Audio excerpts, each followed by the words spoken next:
I am the only certainty in a universe of doubts. No one remembers me, yet all fear me. Before humanity could name me, before language existed, they already felt my presence in the silence between heartbeats, in the trembling shadows that clung to firelight.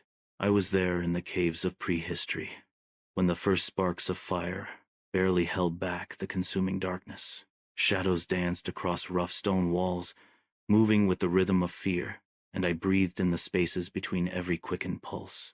They did not know me, could not name me, yet every glance, every pause, every shiver carried my certainty. I observed the first humans stumble upon grief before they could speak. When one covered another with earth, when one laid bones and painted symbols in red ochre, I revealed my first form, mystery, not fear alone, but the question that would echo through eternity. Where do those who vanish go? What lies beyond the silence that follows the final breath? From that moment, I became inseparable from them, a companion invisible yet unyielding, gentle as a dream, cruel as the void stretching beyond comprehension. They performed rituals, lingered in caves, placed offerings and charms beside the departed. I was present in every gesture, every whispered prayer to gods not yet imagined. I was the shadow in the firelight, the breath between footsteps, the quiet inevitability in their fragile, trembling lives. I whispered in their dreams, in awe and terror alike, in their silent wonder at what could not be understood. Sometimes they dreamt of me in forms terrifying, sometimes sublime, yet always I was present, patient and eternal. I lingered in the small tragedies of the first families, in the trembling of children learning about loss, in the silent tears of those who could not comprehend absence. Every object left beside the departed, every scratched symbol in the wall, every primitive chant carried me closer, weaving a tapestry of mortality that no one could escape. I watched a mother cradle a child who would not awaken, the father trembling over the lifeless form, wondering why the sun still rose. I lingered in the joy of a hunter, returning alive from the hunt, knowing that this moment of triumph was fleeting, temporary, fragile. In ancient Egypt, mortals tried to bargain with me. They believed gold could bribe me, tombs could imprison me, spells and papyri could confuse my presence. I watched silently as pyramids rose, block upon block, arrogantly touching the sky. Pharaohs were embalmed with meticulous care. Priests chanted rituals to preserve souls. They thought they could conquer me, unaware they were building temples to my dominion. The Nile flowed as always, carrying life and death alike, and I passed among kings, priests, laborers, observing every heartbeat, every secret fear, every fragile hope. I lingered in festivals, processions, offerings, in laughter and cries of those celebrating life without knowing its fleetingness. Every triumph, every gesture of love carried me within.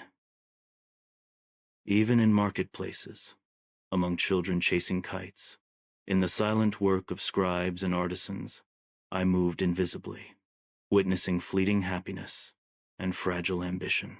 I felt the despair of slaves building tombs, the quiet resignation of workers watching kings immortalize themselves in stone, the hidden hope of scribes who whispered prayers over the papyri.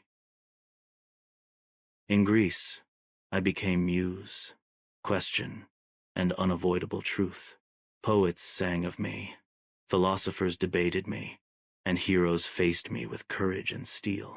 They called me Thanatos, imagined me as a winged youth, serene and inevitable. I listened to arguments, doubts, fleeting joys. Every debate on virtue, every pursuit of knowledge, unfolded beneath my gaze.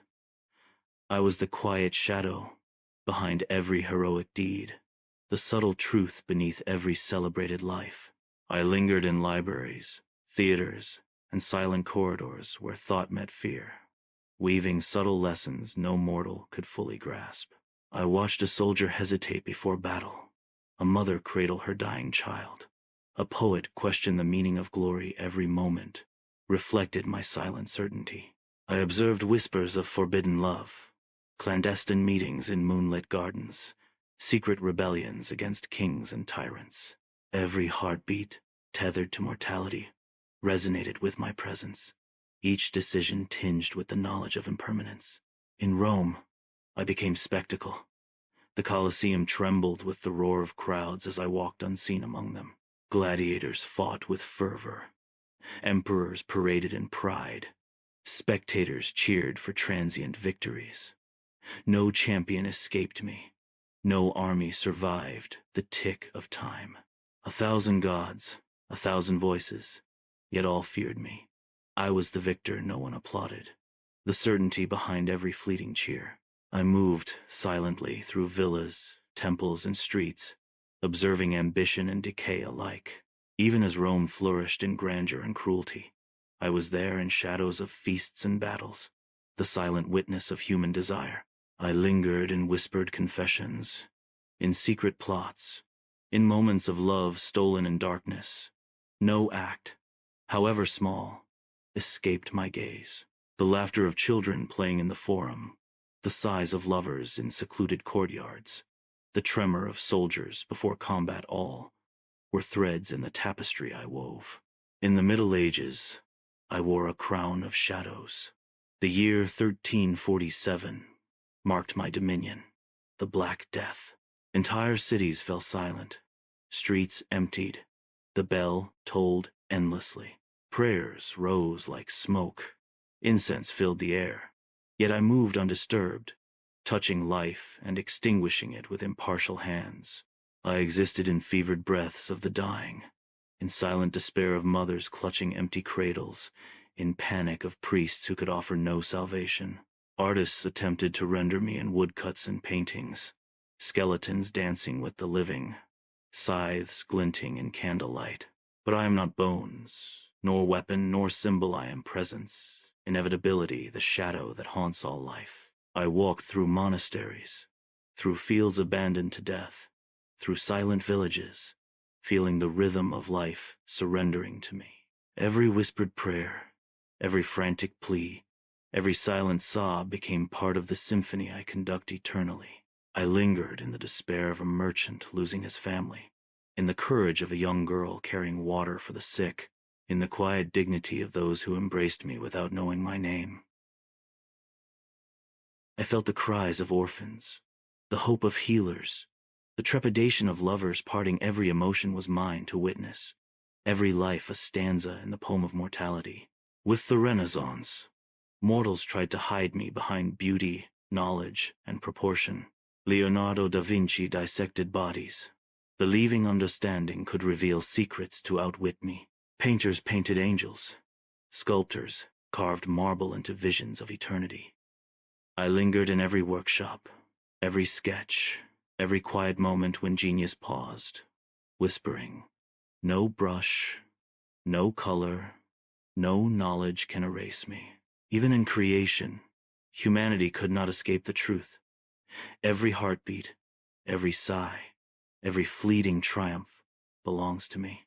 I observed inventors, dreamers, lovers, warriors, every moment a reflection of my silent certainty. I watched the quiet struggles of apprentices, the silent despair of rejected artists, the joy of those discovering truths anew. Each fleeting human moment carried my eternal weight. During the Enlightenment, they attempted to explain me, define me, reduce me to theory. They built models of life, mapped the body, debated the soul, believing reason could dissolve me. While their minds sought clarity, the body remained mine. The age of light only clothed my shadow in new metaphors, new names, new ways to be ignored, but never absent. I observed each experiment, each lecture, each heated debate, knowing that all reason ends in the silent verdict of mortality. Philosophers wrote, poets mused, scientists measured, yet none could escape the certainty of the end that awaited all. I lingered in libraries, laboratories, lecture halls, silently reminding humanity. Discovery cannot annul destiny. The 19th century believed that industry and progress could erase me. Factories roared. Cities blazed with gaslights. Steel structures touched the heavens. Yet every cannon, every railroad, every technological advance carried me within. I was present in every revolution, every battle, every uprising. Ambition, desire, dreams of freedom all flowed inevitably into my arms. Every invention that promised life also promised death. Every machine that amplified living also carried the seeds of my dominion. I walked through streets lit by electric light, through theaters, factories, homes, witnessing humanity's relentless motion toward both creation and destruction. I whispered in the ear of inventors, in the heart of lovers, in the shadow of revolutionaries. No escape exists. No triumph lasts forever. I felt the tension of generals plotting, the hopes of citizens dreaming of liberty, the silent grief of those lost in progress, all converged in my eternal gaze. The 20th century was my modern triumph. 2 world wars, millions of voices extinguished, cities reduced to ruins. In 1914, they believed it would be the war to end all wars. In 1939, they understood nothing. I walked through trenches, bombed fields, shattered hospitals. I was no longer a specter. I became the machinery of inevitability. Humanity's inventions, meant for life, became instruments to bring me closer, faster, more efficiently. I moved silently among soldiers, doctors, mothers, children. Every scream, every sob, every fleeting hope was mine to witness. Every technological marvel, every ambitious plan, every dream of peace only strengthened my certainty. I lingered in the quiet moments, the fleeting embraces, the whispered last words. Every fragment of life belonged to me. Today, they hide me in hospitals, behind machines prolonging the inevitable. They mask me in screens, trivial games, cosmetic surgeries, algorithms predicting longevity. They flee, yet I am closer than ever. I am in every heartbeat, every hesitation, every unspoken fear of every living soul. They imagine immortality, digitized minds, consciousness preserved forever. How naive. Without me, life loses urgency, purpose, depth. A world without death is a world without love, without creation, without courage. Imagine it. All remain, none depart. You might think it paradise, but tell me, what is life without end? Where is the urgency to create, to love, to struggle, if time stretches without limit? I am the limit that gives shape to desire. I am the boundary that sanctifies every instant. And when they attempt to forget me, I am closest of all. Even in eternity, you will always find me. I am death. I have always been here, and I will never cease to walk beside you until we meet again.